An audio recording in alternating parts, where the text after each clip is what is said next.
Friday night, have a sitter. Let me see.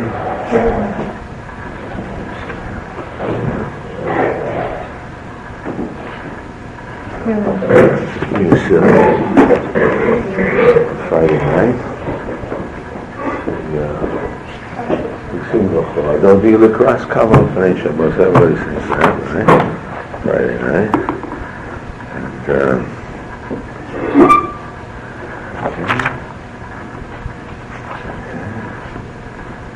have one of those Mikras Shabbos l'chuv and elchor. Let's go and open ourselves to Shabbos. Hi makor habrachot, because it is the foundation of a blessing. Mirosh mikedem yusocha, sof maaseh, machshavat giving. Before you're doing that, what do you do? Machshavat giving. You just have to think what you're going to do. So before you do anything, you're supposed to ask yourself, what do you want to do?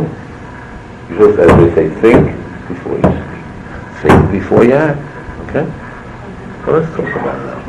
When you do something, you're coming into the classroom, so you say, what mode of feeling do I want to feel now? I want to be in a learning mode, a joking mode, relaxed mode. What mode do you want to come in? What do you want to do? Which feeling do you want to have? What feelings do you want to have? So we found, I'm having printed here, we found in Chiddush Halvavos, he has 20 modes. 10 really with opposite ones. Can you explain it? This is, I read it, I saw this is modern psychology, which we'll talk about. Who has the 20 modes? The Chiddush Halvavos. I'm coming from a Reform background from 30 years ago in Brooklyn, and I haven't practiced Judaism in 30 years. In any case, it was Reform, so it was very wishy-washy, so, okay, so... So this is one of our great Torah luminaries. I don't know. He lived in Spain. I just came from living in Spain. Yeah, and he lived there. What was his name? Ibn Pakuda. And he was one of our great Torah rabbis, and he wrote a book, How One Should Worship God, called Chovev Halavalot, means the duties of the heart. In the Middle Ages? When did he do that? In the Middle Ages, about 1300. Yeah. And he wrote this book, and he talked about how a person has to first take care of his body, have a healthy body, to do God's will. And he has these 20 modes. He uses 10, why is it 2 positive and negative? Before he does an act, how he's going to use his modes of feeling, his temperament, and when he's going to act and do an act. We'll discuss those modes. When you do something, you say to yourself, you should be saying, you may do it subconsciously, but if you want to do it consciously, you say, now, I'm now going to come to learn. Now, what kind of headspace I want to have to learn? I'm going to be open, I'm going to be happy, I'm going to be talkative, I'm going to be listening, I don't know, whatever you decide in your mind to do. Now you come into the class and you want to express, you get those feelings, you want to feel good.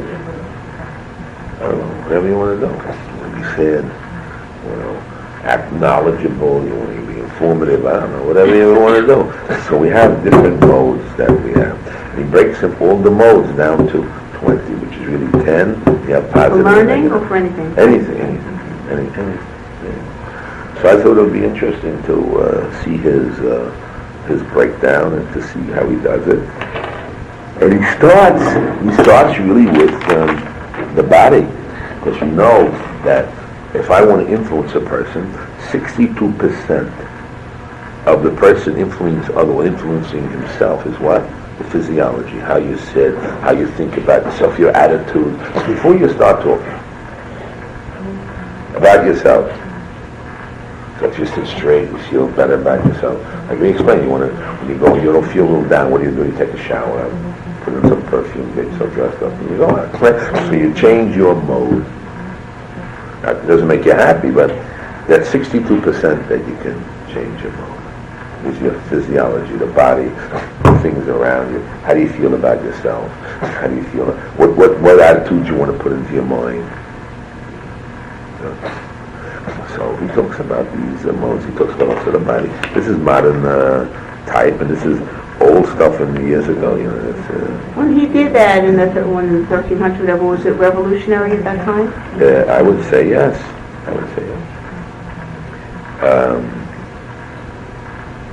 You translating?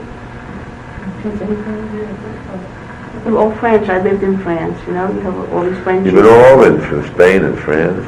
Who's from Spain? You said you were in Spain. No, I lived in Europe for 20 years, 16 years in France and 4 years in Spain. But I'm Which part of American. Spain? Now I'm coming from Barcelona. Barcelona. And before, also in Catalonia. San Celoni, Granollers, Castellan de la Plana. All more or less. I was in Spain. Where? I was twice in Spain. Where? All over, same place you were. Okay. Right, right over here and we have stones from the Rambam synagogue, and we got from the Shmona Nuggets house, we got pieces, we got different things over here. Have a little collection here from Spain. I'll show you. As you come in, there's a little show going on, which we picked up from Spain. Heard of the Rambam? Where? He lived in Barcelona. One of our great Torah luminaries. Yeah, Rambam. So he had a synagogue there. So we got there, we took one of the stones out, and we have the nails from the, my kids got the nails from Shmona Nuggets house, another big rabbi. And all those things are. I wasn't into Judaism when I Okay. left. I'm into it now. Okay. That's why I came to Israel to become a good Jew. Okay. So you came to the right I couldn't place. do it in the Diaspora. You got the right place. Unless I went back to Brooklyn, which I don't feel like doing. What is your profession? Huh? What is your profession? I'm not working right now, but What I've was been it? teaching English as a foreign language for the past 20 years. Okay. And before that, an elementary school teacher. Okay. Teaching. Psychology, therapy. Okay. Poet, writing, My pleasure. intellectual. Therefore, when we get involved, we have to put ourselves in a certain mode. Let's talk about praying. Years ago, before they prayed, what they do? They waited an hour before to prepare themselves.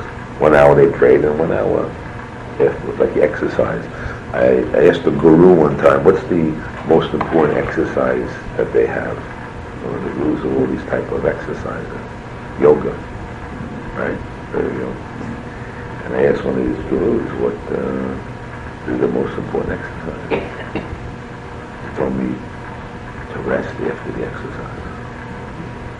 And that sounds a little strange, but it means that whatever exercise you do, if you don't integrate it in your body, so then, or fit in it, then what do you have? So we have to see to it that when we have certain modes that we have, or certain feelings that we have to first know, before we do something, we have to know what we're doing and why we're doing it, and what you want to accomplish from it. Otherwise, you're just doing things without knowing why you're doing, not doing as you do. He has to think before he does anything. Now, before they prayed, they waited 1 hour to prepare themselves to pray. The rabbis in the time of the Gemara. And they prepared themselves. Just jump in. Yeah. It takes preparation. And then 1 hour they prayed, and 1 hour after they prayed, so I'm trying to explain to you, they had to come down from the high into the ground to get from spiritual to physical. They prayed. What's the time of the Gemara? When was that? That was about 3,000 years ago. When is the We're in Gemara? exile The 2,000. Gemara is- Okay. 2,000 years ago. I know the In 10th exile. person. Huh? That's right, 2,000 years in exile. So in the period of time that we're in Israel was the time of our rabbis in Tanoi. That was the time of the Gemara. Well, it was our oral law. Our oral law. But it was,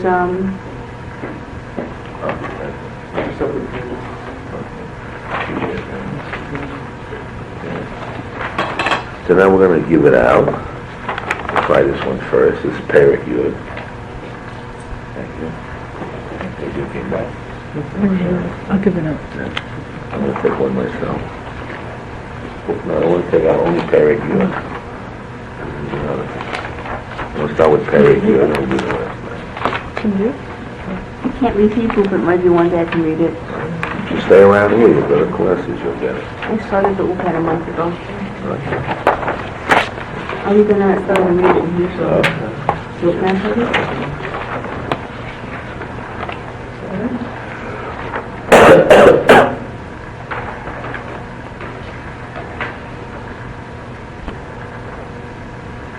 What's that Perek Yud? Okay? Who would like to read for me? Who you want to read? Omra HaNefesh. Now, the Nefesh is speaking, so to speak.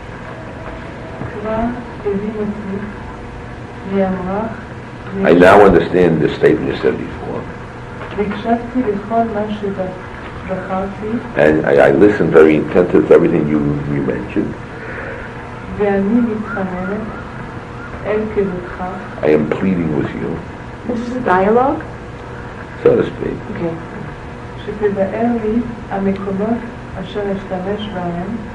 Please show me the place where I could use those words used that are worthy and which is not proper. Midotai. Stop. I want you to tell me the character of my where there's good and bad ones. Show me what is good and show me which ones are bad. My character that I use. How do I use my character?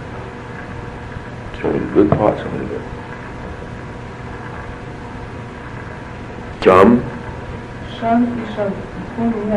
And because I do good ones and do have a good character, people will praise me for them. The Yodu, and they will recognize that I use them. In other words, I have kindness, I'll use kindness. People praise me for my kindness. I'll use mercifulness. They'll praise my mercifulness. I will use certain character, certain traits, certain modes, certain feelings, certain temperament. And by using it, people will praise me for it. And they'll know that I use part which is part of me, this temperament, this mode, this quality that I have. Don't look at like an outsider looking in. Don't forget. This is the Nefesh speaking. Like the soul is speaking. So it's a dialogue. Yes, that's right. Show me the soul. Show me which mode I should use that people will praise me, and show me the mode that people will look down upon me, and they will recognize that I have used it, this quality. Okay. Omar HaSeichel. So the Seichel now tells to the soul. What's the Seichel? The brain, the soul. Personality? What? The dialogue is between the soul and the body, so to speak. But there's different parts of the body. When we talk about the Seichel, psyche? What? Seichel. No, the Seichel is like the mind, the good, the Yetzer Tov, the good part of man, the rational part of man, and the Nefesh is like the body which has the feelings, the action. Omar HaSeichel. We have many qualities. So the brain says to the body, you have many qualities. I will remind you some of them. Those that come to me in short.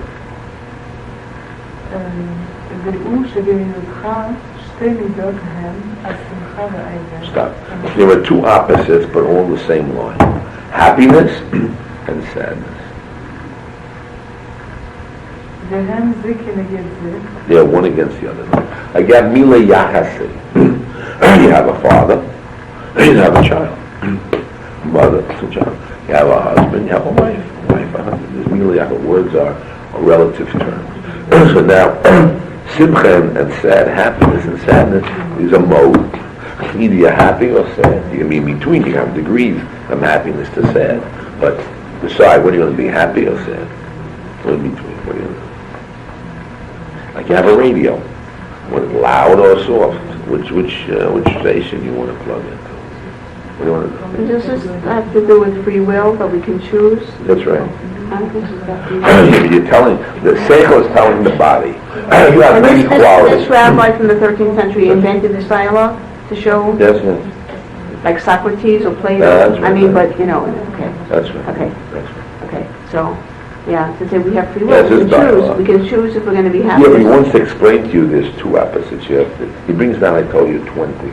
Huh? He brings down 20 characteristics, modes of temperaments. And then when you do something, you say, what am I going to do? You have a choice. You'll see right away. You want happiness or sadness? What do you want? Well, I don't see it. Now you're a little happier, right? If you choose to be happy. So you got happiness. You choose I to was be happy sad. when you walked in the room. Okay, so you got to keep it up. You got to get the happiness to continue. You have to keep that mode. Well, you want a sad mode. Then you decide. Well, you want to have nothing. But if nothing, you either go up and down. Very hard. Okay, let's go. Okay. Volfanei, go ahead. And the manner to use it. In other words, that simcha, happiness is an entity. Sad is an entity. Like you're plugging it into yourself. Like an entity now. How are you going to use it? It's really here, inside of you. But people look at it and think, how are you going to use this? How are you going to use happiness? How are you going to do sadness? What do you want? How much degree? What quality? How are you going to use it?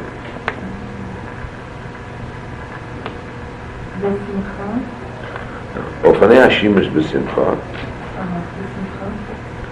שתשתחי בהנאה קיימת תמיד. Stop.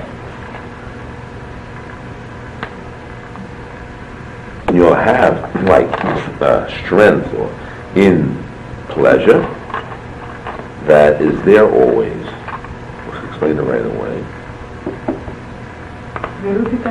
Right, look at the bottom in Tov Halavano.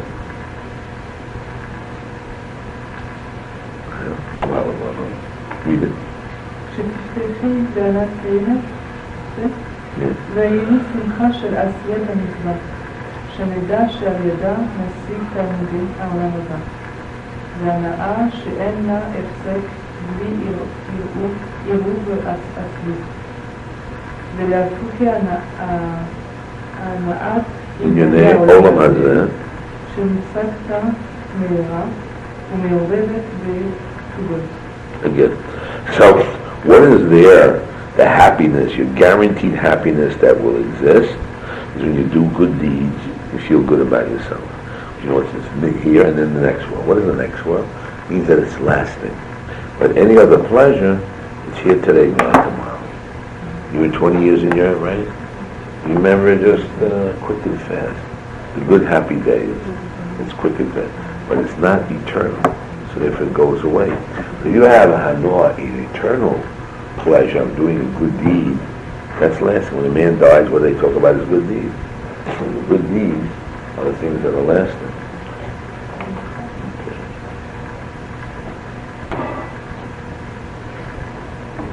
If you want to read the Pas Lechem now at the same time, please. The Pas Lechem. The Pas Lechem. Hanoah's Kayemes.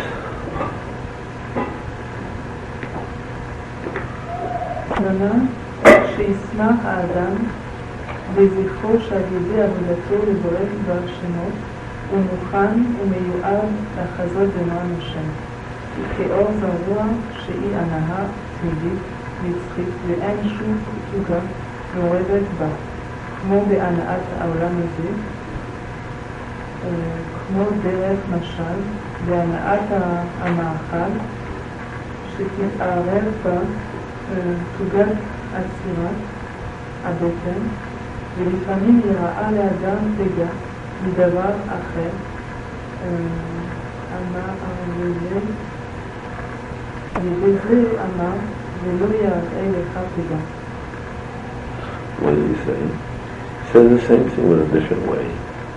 Man should be happy that by doing work, that means doing good deeds, he will be able to go to the next one and see the beauty and the sweetness of God. Okay? That's a constant. is pure, while the pleasures of this world are only temporal. Let's see what he says, the Markal Nefesh. Markal Nefesh. Oifene Hashimush, b'simur Yishatev Hanoah, what's on the Nirali got it? Nirali Lafaresh, Shekavanaso. Markal Nefesh is over here. Over here is Markal Nefesh. Yeah, no, It's 2 lines, it's in the Perek Yud, second line. Ofani Hashimush, b'simur. בשמחה, כשתשתכי בהנאה קיימת תמיד, לפרש שכוונתו, אם תעשה דבר מצווה, שהביטחון ממנה להגיע על ידה להנאה קיימת. זה לומר לגמול לעולם הבא. לגמול, זה reward next one. לגמול לעולם הבא, התיר מידה זאת, דהיינו, והיינו לעשותם בשמחה רבה. בשמחה רבה. Gimel Kain. ואם יותר, בשמחה מה זאת Okay. It says, the Simcha Mazel said, what does happiness do?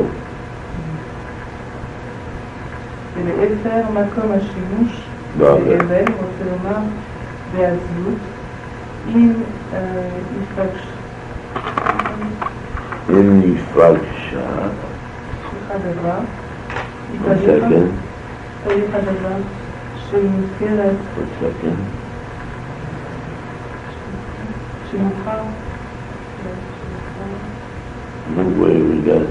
The other side, the Simcha Rabba. When the Simcha Mazel, he said, what happened? Mokom Hashimush Ba'avel, what's in the Atzvus? Im Yifgash Hadavar Shemuchach Ato Lavor Avera, שעל זה יגיע לחצר, קיים, בגהנה מותר להשתמש במידס האצלס. כמו במידס קרובים, בדליקים מותר להסעבל באצלס, אבל בלאו הכי אצלס מידה לא מים. ספר Shari Kedusha, what does it say? We have 2 different qualities. We have the quality of happiness and the quality of sadness. So when do you use the quality of sadness? When you come to do a sin. You go, oh, how did I do it tonight? Oh, terrible, how can I do this? Oh, you get sad. Remorse? Well, remorse. That's right. And when you do a mitzvah, you're supposed to feel happy. Well, with the pleasure of playing, that you guys get pleasure to do the deed and pain, and is when you what? You know what I'm saying? There is a place of positive and negative, okay? Just want to finish this one verse. Lo tarik vor tuga. Okay? Back into the text. ולא יראה לך פגם את יראה המידה הזאת, אבל מקום השימוש באבל כי התגשך דבר מצער. קיים תמיד, ואין לך יכולת לזכותו, ולא פנים להתפרד ממנו, את יראה גם כן מידת האבל להשתמשי בה, ובכלל מידתך 2 מידות, והן המידות המורה והתקווה. Okay, now we're going to do 2 mitzvahs, 2 words. So first things we had was what? Was happiness and sadness. And we should take those qualities like they exist, and you say to yourself, how am I going to use simcha today? Sadness. Now you're doing a sin, you should feel sad. When you do this, you're happy. So we don't In always body have language, free will. We don't what? always have the impression to have free will. No, we have free will, always free will. Now, if I ask you, let me take a picture of you when you're happy, and let me take a picture of you when you're sad. Show me how your body would be when you're sad. Or depressed. Right? You put your head down. Right? When you're happy, how do you look? Head up, smiling. So we see that you're using the happiness and sadness. We can tell by your body language. We can tell by your mode. You got to try to get yourself in that proper mode. You got to say, which one do you want? Which one do you want to use today? or now. What I was saying is that sometimes I have the impression that I know intellectually I have free will, but in reality, I undergo. How to say? But you have to learn. You take a course in salesmanship. They tell you when you go to see a person, a client, right? You go like this. They tell you to smile. Tell you to see his face and try it. Put your head back and smile. And come back. You'll see your face and smile. So you go to the person. How are you? Instead of see a smile on your face. So you meet a customer. You meet a boyfriend or something. Right away, you go like that, and your face is already happy and smiling. It's already, you give a first good impression. Right? Everybody likes a person that's smiling and happy. And you can do it physically. You know you're sad, just put your head back and smile. Come back to your face is already smiling. Your cheeks An exercise? An exercise. Yeah?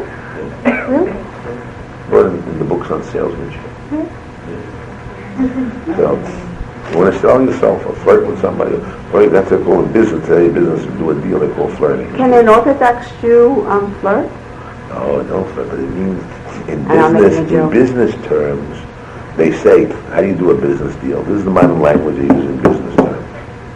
You have to learn to flirt, learn to like a boy and a girl type of relationship. That's all I'm doing business. I'm talking about in business books. People do business. That's all this between man and man, not man and woman. So when you go to do business, you're talking about how do you get the person excited of your product that you're trying to sell, or how do you enroll him into your story? So I told you the body is 62%. How you look at how you feel is 60% of the sale. So you have to get it. So now you're going to have simcha or sadness. So your body shows it, your face shows it. Come Shabbos, how are you going to do show Shabbos? Come Shabbos, you're tired howling at the kids for cleaning. So what do you expect? So we do, we come to Yeshiva, the class come. If you sing it like rote, that's what you get. You sing with excitement. You give your kids and they're happy and they're dressed nicely and the table's nice. So then you feel good and you're able to get that warmth out. You know what I mean? Like Arvel is sad, your kid comes home and he hit somebody or broke something or did something wrong. So what are you supposed to do? Have the sad face on your face. What did you do? Oh, terrible. You got a bad mark in school, So you put on a sad face. Sad expression. This is the thing that a person should know. That's why years ago, in the time of idol worship, or even today in South America or other countries, they have these masks. They still wear the masks. You know what I mean? Different holidays they wear a mask. What's a mask? I tell you, a certain mode of feeling. You ugly mask. You do it in Purim, different mask. You know what I mean? So Carnival, the carnival in Europe, they have carnival. That's carnival. So let's say you want to tell your husband that, want to tell your husband that, you should cheer up or something. Say, 1 minute, I'm putting on my happy face. Here's yours. You look like a sad face. I don't want to see you with a sad face. Take it off and smile. No, yeah. But that's what it is. It's how your mode of saying and looking at yourself, and how you see other people see you. The mode is a very important thing. Happiness or sadness. It has to do with your expressions or what you want. Now, the real happiness is supposed to be point is what? When you do mitzvahs, which is eternal, so you feel good inside. So you're smiling and you're happy and you're cheerful and positive. There's a fellow named Hubbard. You ever heard of Hubbard? There was a man called... Scientology? No, that's another... I know Hubbard. Yeah, I have his book. I spoke to him, by the way. Yes. Yeah. He was on his boat. I spoke to him. I went to Florida. Bookstore. I had a boy in Yeshiva's father got involved with Scientology. And I went to see him. And sister, water in Florida, where they come from, water, Sailfield, what's that my place? In that city where she was from, they bought a hotel. They had a whole big hotel, Scientology. And I went to see them. Yeah. And they called them up from the boat. I talked to them. But anyway, this Hubbard was equal to and greater than Emerson, Joseph Emerson, English teacher Emerson, Waldo Emerson. In his period of time, there's a philosopher called Hubbard, bigger than him. That time, at the same time? Yes, that time. So he gives advice. I was telling about him. He gives advice that it's not for husband and wife. That it's not if you're ugly or fat or anything like that. It's when your husband comes home from work, whatever it is, are you smiling, are you happy, or are you complaining, whatever it may be. It's important that the moment you meet your boyfriend, how does he see you?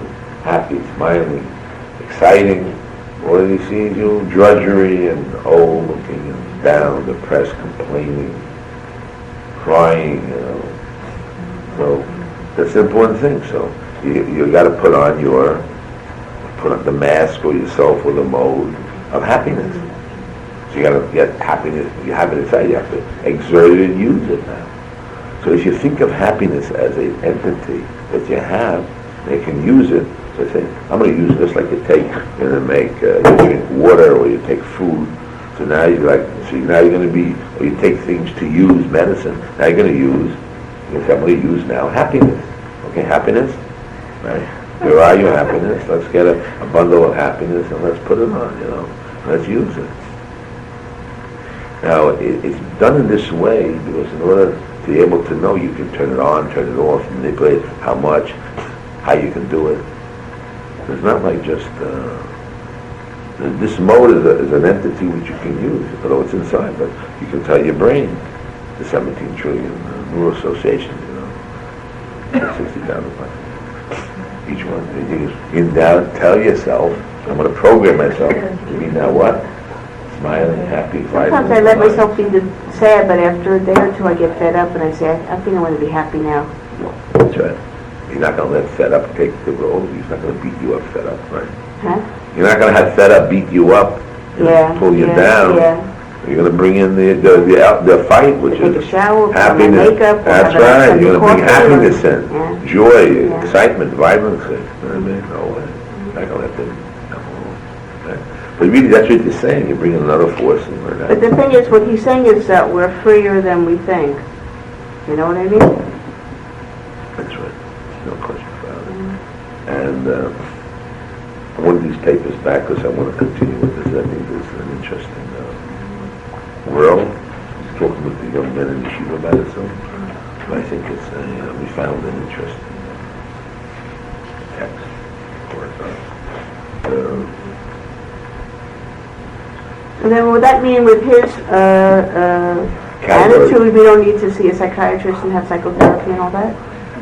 Is that kind of... Yeah? Yeah, she used it. You have to read it. You have to read it and use it. Huh? You have to use it. Maybe be less neurotic. No, less neurotic. You have to use it. And people who, I wouldn't need papers here, please, but people who have, one of the tricks is exercise, use it. One of the tricks is, it's called the 3 H's, health, happiness, and 3 H's, health, happiness, harmony. But one of the things is exercise. You must have exercise. Exercise is physiology of the body. You change your body, exercise, you get happiness, you dance a little bit, and you get yourself excited, then it changes your mode. Your body and the position of your body changes your mode. That's one of the things. We Jewish people are religious. We have Shabbos comes to us, so we get happy at least once a week. Shabbos visits us, We have to be nice to Shabbos. Sabbath queen. Yeah, but you see, there's more truth to it. Menucha, which is rest, is really an entity only given to Jews. Not a simple thing. Menucha is a quality. It's not everybody can have menucha. Menucha is rest. It means peace of mind. And it's not an easy. Like Shalva? Shalom, Shalva, Hashmi, Beta. But it's just for the Jewish people? Rest. Why? No, it's only for the Jewish people? Yes, I'll tell you why. Because the world was created, like the Germans said, Arbeit macht dem Leben süß, which means work makes human being life sweet. So they believe, the Germans, just like the sun works all week long, and the photosynthesis and the wind works all week long. There's no rest for the birds, no rest for the fish. Everything works, right? And no rest for the animals. The animals don't rest; they keep on going on, right? So if a human being is an animal, so you got to work all the time. When an animal rests, it's no good. It gets into trouble. So therefore, rest for the non-Jews, we say it's not good. And therefore, the quality of rest is for not everybody. Not everybody can rest. Let's take for example, you go to a hotel for a rest, right? So they have in hotel activities. Well, maybe activities, bingo and television, and they have a show. They're not having rest. Change of attitude, change of mind, change of what you do. That's not a rest. That's just a change. So the concept of rest. God created it for the Jewish people? Yeah, it's not an easy thing to rest. Most people can't rest. Most people can't rest. They don't know how to rest. People who are retired, they can't remain retired. What are they got to do? They got to work, do things. Otherwise, they don't see things. Can they rest? No way. But we have a day of rest, which is an entity which Jews have to learn how to do it, how to rest mentally. Because the actions of 39 malachas that we have is certain ways of creation that keeps the human being in a restful position. The heart still beats and you have to eat the food. To rest means to what? A certain mental concept. Where's malacha? What? 39 acts you can't do on Shabbos. Yeah. Anyway, we'll leave it here. We'll talk about that. Are you leaving? But I leave it. Okay, but the office is closed now? The office in the yeshiva? It's open, so. Is anybody there? Yeah. Is your wife there? My wife is there. Because I wanted to get more information. Okay, go to see her. She's there. I'm going to teach a class. I teach a class for boys now. So I'm going.